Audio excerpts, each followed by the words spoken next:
All right, before we get into the video, we're chasing 100,000 YouTube subscribers, so help us out. Click the subscribe button. Join us on the journey. And that's it. We get to Sunday Night Football. Houston Texans 20. So soon? Kansas City Chiefs 10. Texans move to 8-5. The Chiefs are 6-7. Fifth straight win for the Houston Texans. It was 10-10 in the second half. Andy Reid goes for it on 4th and 1. Pass incomplete, putting the Texans into field goal range. Not just field goal range, though. They took advantage with a touchdown. And they go 6 plays, 31 yards. Put up the score to go up 17-10. And that was it, man. What a game this was. It was an incredible game. Let me just read some stats, and I'll let you break it all down. Patrick Mahomes, the production for Mahomes in the pass game were historic lows across the board for Kansas City. He put up a Nathan Peterman stat line. It looks like last year I made the joke when Josh Allen, remember he went 9 for 30 against the Texans. I said, This is 1992. This is like Dan McGuire, 1992. And this must be like statistically the worst game Mahomes ever played, right? By a mile. Including like college, every level of football. Yes.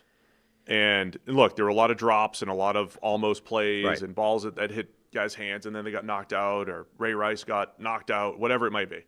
But a couple garbage time completions made it look a little better. But 14 of 33 for 160. No touchdowns, 3 picks. Passer rating of 19.8, and then sacked twice for negative 12 yards. That's Mahomes' stat line from last night. Again, not saying it's all on him, but that's the stat line that Houston put up. The Chiefs had 4, 7, 10, 12 possessions. I do this possession thing a lot because it's a big factor in the game. We talked about the Panthers when they pulled the upset against the Packers. They held the Packers to like 7 or 8 possessions, right? You completely change the game and you put the pressure on the offense.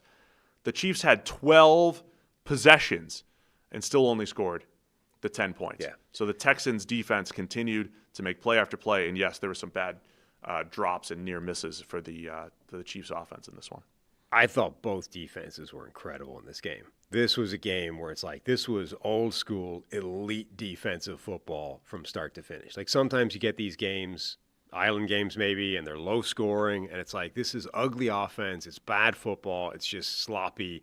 This was 2 elite level defenses absolutely murdering the opposing offenses. And yeah, that had a knock-on effect, and I think Kansas City started to make mistakes because they were under so much pressure. And ironically, the championship team, they weren't making the championship plays. Like the drops from Rashee Rice in particular, but like Travis Kelce, Hall of Famer, ends up not coming down with a pass that he would expect to come down with almost every single time. Now, it wasn't universal. I mean, Kareem Hunt was stopped at the goal line, powered his way in for a play. Like they made some of those plays. Mahomes made some of those plays, only generally speaking, people didn't come up with it at the other end of it.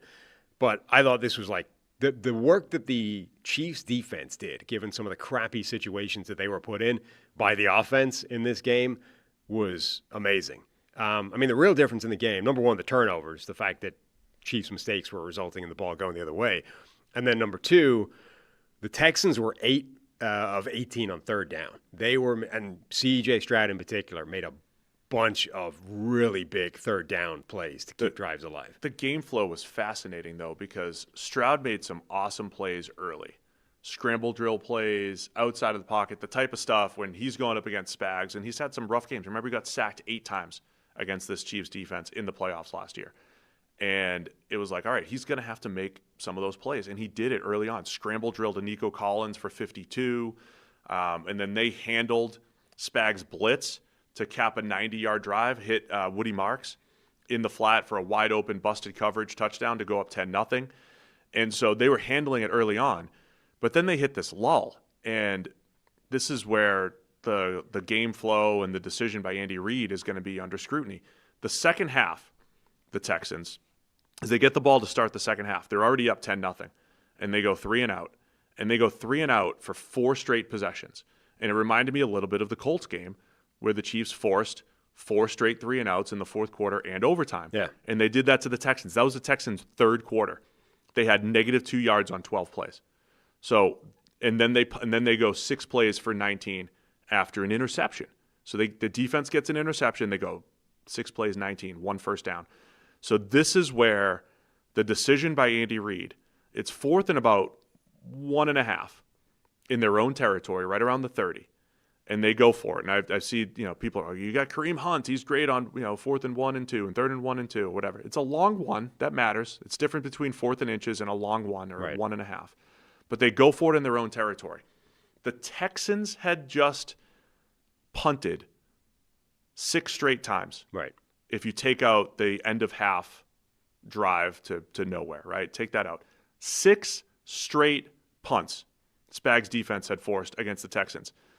And C.J. Stroud made those nice plays early in the game. He looked lost, man. He looked absolutely lost. I had a friend texting me. He goes, "If this was baseball, you'd go to the bullpen, right? This doesn't happen in football. You just the guy needs a breather. Like bring in Davis Mills for a couple series just to see if he could be better. Like it was that bad for a while, where Stroud couldn't handle the blitz, couldn't see it. They couldn't pick up the blitz. He was overthrowing guys by a mile. Everything was off." And to his credit, he started to make some huge plays, including on this short drive. So the Chiefs go for it on 4th and 1.5, passes tipped away. And so the Texans, their defense is playing great already. They're in field goal range already to maybe go up 13-10. And then Stroud hits a scramble drill to Jaden Higgins to convert a first down, and they go and that helps cap the 6-play, 31-yard drive that puts them up 17-10. But the decision by Reid to go in his own territory, which of course the analytics always says it's a go, right? But the criticism of that's going to be around the fact that they had just forced 6 straight punts. And you just handed field goal range to the Texans when they could not move the ball on the previous 6, really 7 drives. Yeah, I think it's a real criticism. I mean, even the 4th down play, it's like it's instant pressure, and Stingley then is locked tight over the guy and makes a pass breakup over the middle. The defense was killing it on both ends. And look, you've got to at least mention the injuries that the Chiefs were dealing with in this game. Going into the game, we knew they were going to be worth it with a backup tackle on both sides of the line of scrimmage. Wanya Morris lasted 1 snap. Got hurt in the first snap of the game. So now you're down to your 3rd string left tackle. Esapole. Yeah. Trent McDuffie lasted 8 snaps before he got hurt, getting toasted by Nico Collins deep down the field. I mean, McDuffie's had a rough couple of weeks, but gets hurt, and now you're down your best corner as well. So the Chiefs are missing really important players. Mahomes is injured. Something is with his knee to the point where in between plays, it's 20-something degrees out there, and in between every series, they're bolting like a warming blanket to his knee. He's making ridiculous scramble plays, then getting up and limping back to the huddle. They were working behind the 8 ball in a lot of different ways. I mean, remember, we're a couple of weeks away from Jason Garrett's mind being blown because the Steelers pass rush going up against a pair of backup offensive tackles was supposed to be immediate, game over. What are we even talking about here? I mean, the Houston pass rush going up against a pair of backup tackles, and then now you're down to the 3rd string after 1 play. You're like, I don't need to see any more. Game over. No, that's it. But Kansas City was hanging in there because their defense was doing basically as good a job as that. And it started right from the beginning.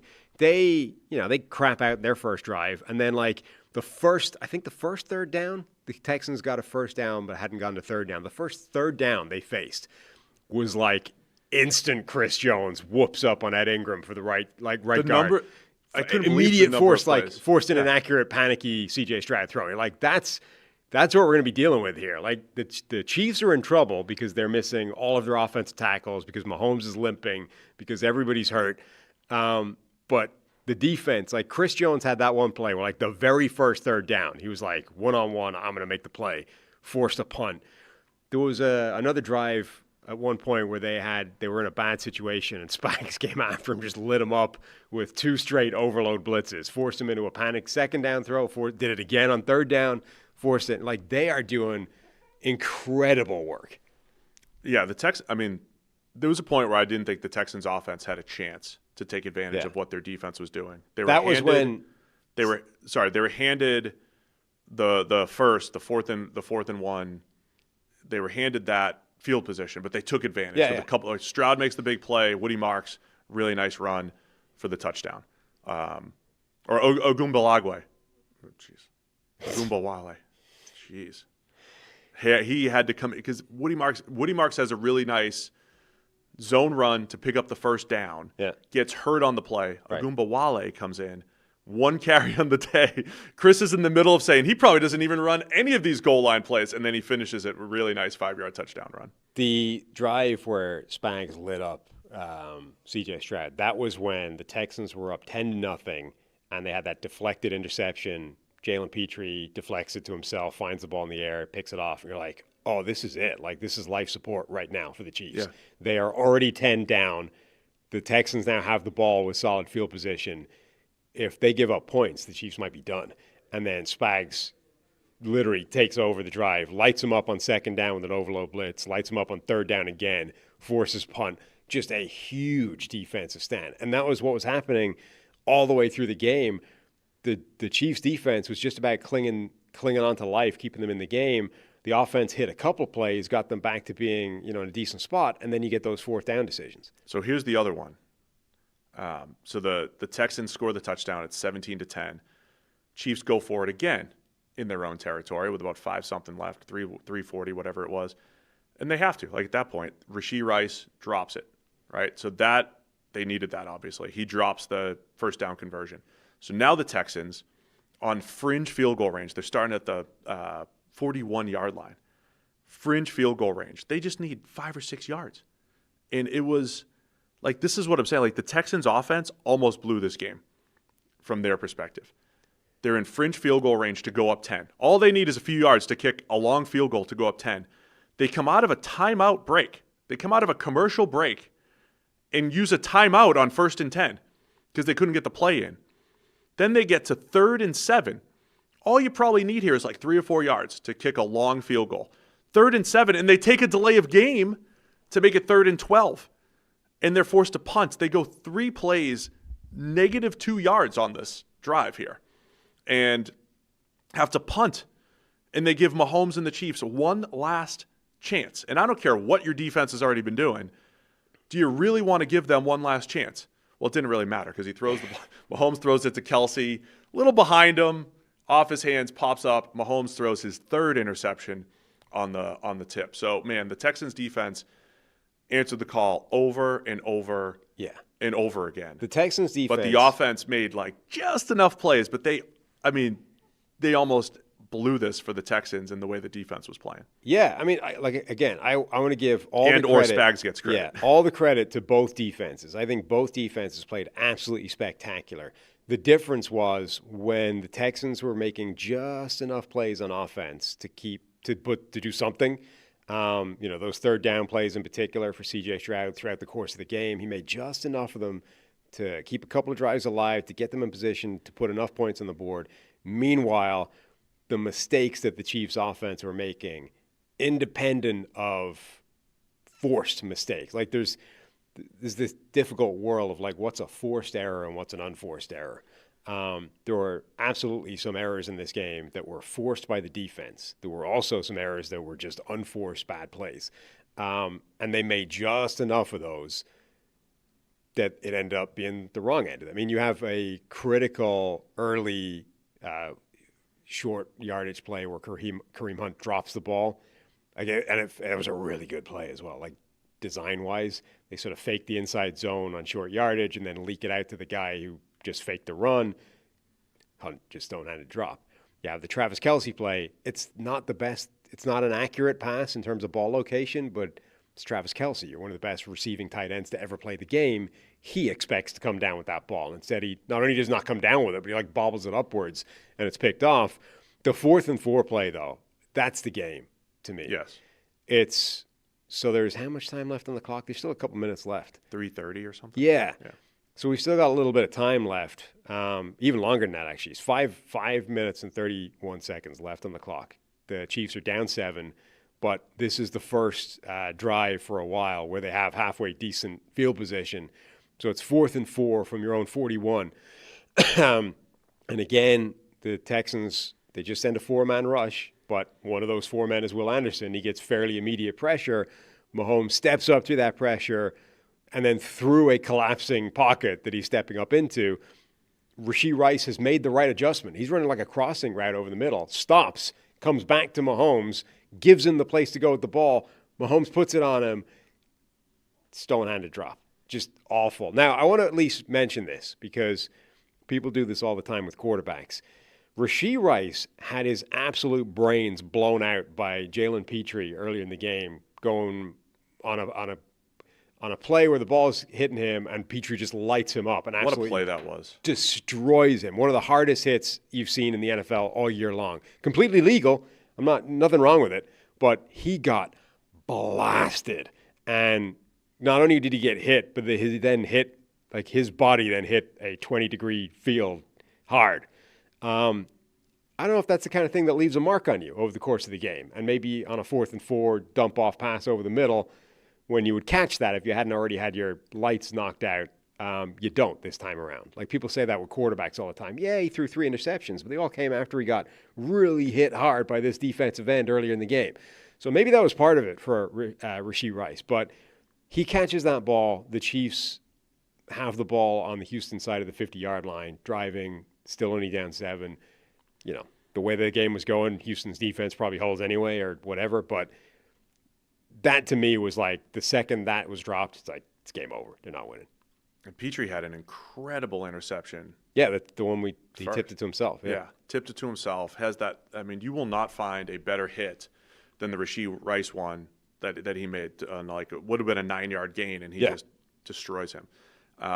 You made this point I saw on social media yesterday too, because you'll see Mahomes had 10 drops. The Chiefs had 10 drops in this game, and it's like I know you and I, who both come from a world where you have to define an incompletion in like 20 different ways. Not every time the ball hits the receiver's hands, it's not a drop necessarily. There's Petrie,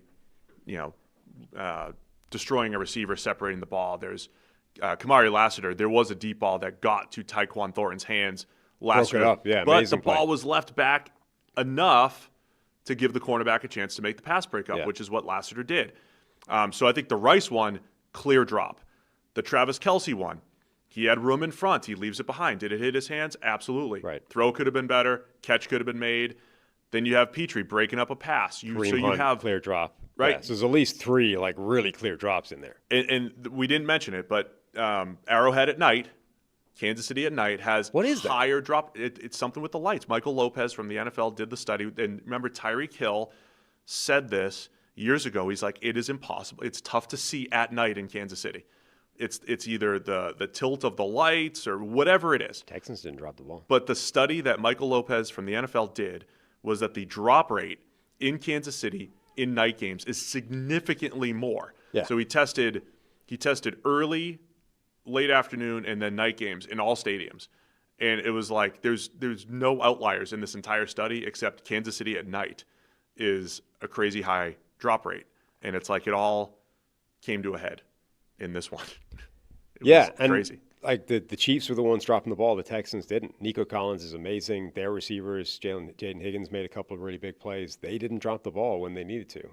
So that's the fine margins here that Mahomes was. His stat line looks like crap, but he was making some ridiculously good plays just to keep them alive in this game against an overwhelming defense.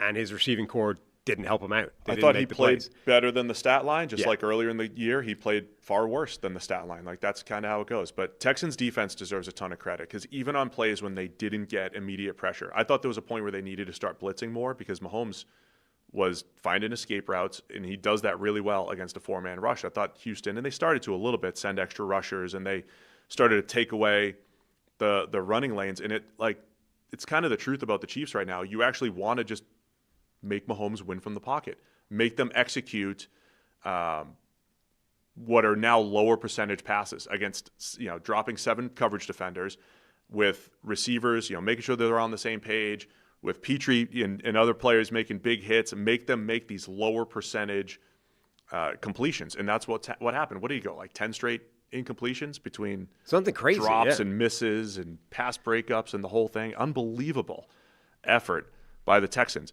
So the drops are one thing, but when you have a defense that is hard-hitting in the secondary, has man coverage corners like Stingley and Lassiter, and just is good all the way around, even if there are some drops, like a lot of that is on Houston, right? Because everything's rushed. You're worried about the rush. You're worried about Will Anderson. You're worried about getting the ball to your receivers on time so they don't get popped. All those things add up, and that's an elite Texans defense. And as I've said about them and the Seahawks and the Broncos, they've got you rethinking everything offensively the next day. And here we are in Kansas City. Is it Andy Reid? Is it the scheme? Is Mahomes cooked? Do they need a whole new receiving core? Like, what do you do? You're rethinking your life offensively the day after you play the Texans. That's what you do. Yeah. Two more things I wanted to throw out there. Someone remind me of this when we start doling out awards and stuff, but was it Jalen Watson who I think is going to win the Form Tackle of the Year award based off that hit that he had on Jalen Noel? Chris was geeking out about this in the broadcast as well. Just like absolute form, textbook, wrap tackle. Put both arms, wrapped him around the legs, and drove him backwards like 3 yards on contact. Now, a stickler would point out that head was on the wrong side if you're talking about rugby, but I know that it's coached that way in football, so it's okay. I'll allow it. The point is, the man wrapped in the tackle, and when you wrap in the tackle, the guy can't go forward anymore. He goes backwards. So amazing form tackle to show that it is at least still possible. Meanwhile, who was it at the goal line who just like, I tried to catch a freeze frame of the ridiculous tackle attempts. I think it might have been, was it Zion McCollum, who was like horizontal, just having turned his shoulder into the guy, into Tyler Shuck that he was trying to hit. Like literally, like his arms were tucked. He just like launched himself into a shoulder missile and missed him, didn't get close to making a tackle. Like that versus here's a wrap tackle attempt. You actually do stop the guy on contact. So phenomenal play by him. And then where the hell was I going to go after that? Oh yeah. The Chiefs season is done now, effectively. Yeah, they can still technically make the playoffs, but probably not. Their path is the Chargers. Yeah, it's a bunch of things happening. So, really quick. So they lost to the Chargers earlier this year, obviously. But the two other teams they're competing with for the wild card, they also lost to, the Bills and the Texans. But they play the Chargers this week at 1, and the Chargers have a tough schedule. So the Chargers play the Eagles tonight, the Chiefs on Sunday, and they've got a difficult – they play all playoff teams. They need to – that's their path, to win out and the Chargers to lose a couple games. The Chiefs need to win out against the Chargers, the Titans, the Broncos, and the Raiders, 3 of which you would imagine they would be favored against. Denver at home, they're still potentially favored. Maybe, but I wouldn't bet on it. Then they need to root against the Chargers and the Colts, who no longer have a quarterback. The Chargers schedule is Philadelphia, Dallas, Houston, Denver, and the Colts schedule is Seattle, San Francisco, Jacksonville, Houston. So those are 2 very difficult schedules for the 2 teams that they need to lose and they need to win out. It's possible, but the playoff odds machines are spitting that out as like between 10 and 20% chance of happening. I think I've already written off the Colts. Right. So I'm looking at the current wild card team that they can catch between the Bills, Chargers, and Texans. It's the Chargers. I would say is the Chargers. But they also not only do they need to have the Chargers have that collapse, they also can't have the Colts win because they need to be ahead of the Colts when that happens. Like they need to be the wild card team. So they also need to stay ahead of the Ravens as well. By the way, the Ravens and Dolphins are also both 6 and 7. So anyway, they need a bunch of crap to happen, and that's why they have a playoff odds of 15% according to NFL.com, 17 according to some other people. So I think effectively there's no chance of it happening. Point being, even if you say their season is toast, I still think it's very early to be writing the eulogy on the dynasty. Like, if Kansas City bounced back next season, won a bunch of these one-score games, and won 12 games, bearing in mind, again, remember, they're down both their offensive tackles, their best cornerback left the game, like blah, blah, blah. I don't think the dynasty is necessarily over here. Yeah, I mean, whether you want to call it a dynasty or not, like they're going to be very much in the mix in the coming years. You don't get any bonus points for being the first one to declare that they're dead. Still the middle of Mahomes' career. But it's interesting. I hear, Jeff Schwartz, covers the NFL in college, former Chiefs fan. He's already saying Andy Reid's got to make serious staff changes or he's going to retire within the next 2 years. And the Chiefs, when things go sour, even if it's just one game, we've seen them make massive overhauls. Go back to the Super Bowl. The first Super Bowl loss against the Bucs. They overhauled the offensive line in response. They make changes when things happen. This is a change-inducing season, I think, for Kansas City, whether they sneak into the playoffs or not. And I've seen the argument made, hey, they might be better off if they don't sneak into the playoffs. And I'm just curious to know what this overhaul looks like. Do you start to become a run-first team? Do you change the offensive system? What changes? I'm interested to see what this offseason entails for the Chiefs, who, by the way, have like the 13th pick as of right now, if they were drafting. But I want to make sure proper credit goes to Houston. And I want to reemphasize that they make every offense rethink their life the next day and what they're doing, right?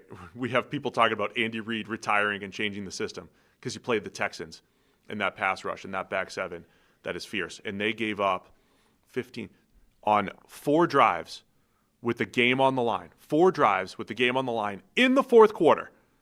The Texans gave up 21 yards on those 4 drives. I feel like against Mahomes and the Chiefs with the game on the line in Q4. I feel like Esa Pole, by the way, did a pretty solid job given he was up against Donnell Hunter for most of the game. And the Chiefs did a pretty good job of moving the pocket, just a subtle pocket movement and changing launching. That's what they're good at. Like, they're good. I know we've got this in our head of the games where the offensive line gets crushed and Mahomes has no chance, but they are good at keeping edge rushers off balance as much as they possibly can, like just limiting the straight up one-on-ones. And you're right. I think Pole held up pretty well. I think he went to the Shrine game last year, and he's got NFL size and tools and held up for their third string left tackle. Right.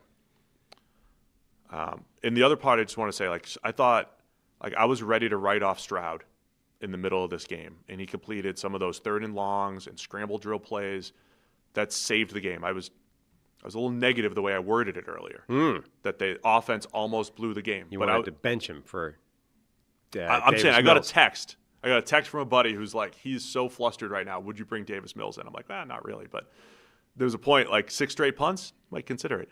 But Stroud made just enough of those really key 3rd down conversions. Yeah. And it was impressive, man, because I thought Spags was completely in his head. I thought Spags had him.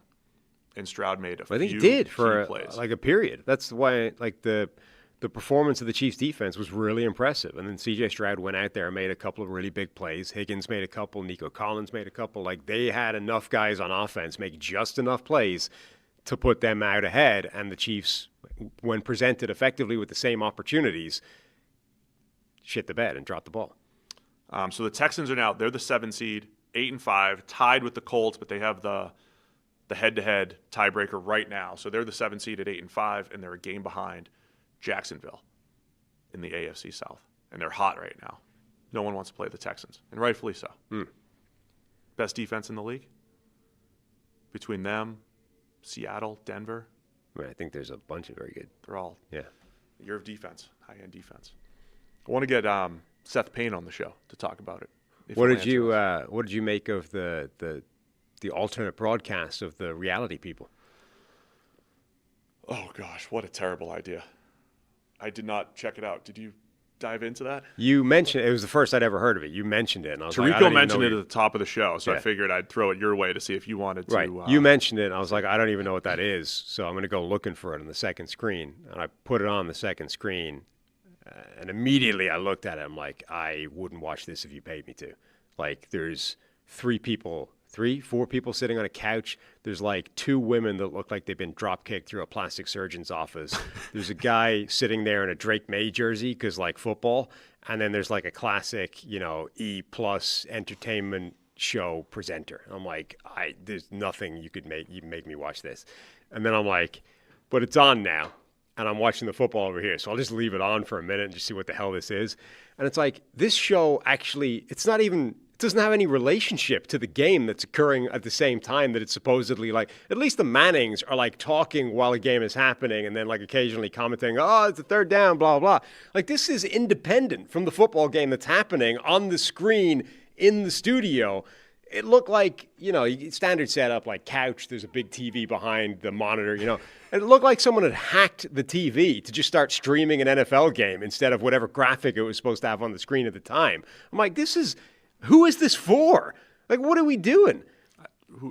What were they talking about? It was just a vaguely football-themed just entertainment reality TV thing. Stuff? It's for the Swifties. At one point, they brought on some woman who was apparently, she'd won some fashion award for dressing like a Muppet. And then they had her. Was Cam Newton on there? he would have gotten good results, good reviews.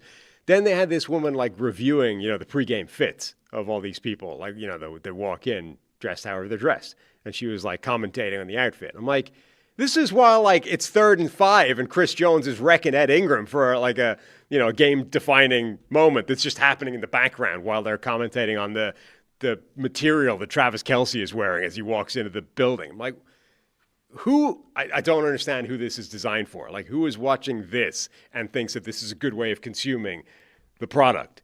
It blew my mind. I would rather cut off multiple toes with rusty garden shears than have to watch games through that milieu. Oh, you're a wordsmith, Sam. Thanks for watching all the way to the end of the video. Check the Mic is live Monday, Wednesday, and Thursday, so be sure to hit subscribe so you don't miss a video. You heard the man. Subscribe.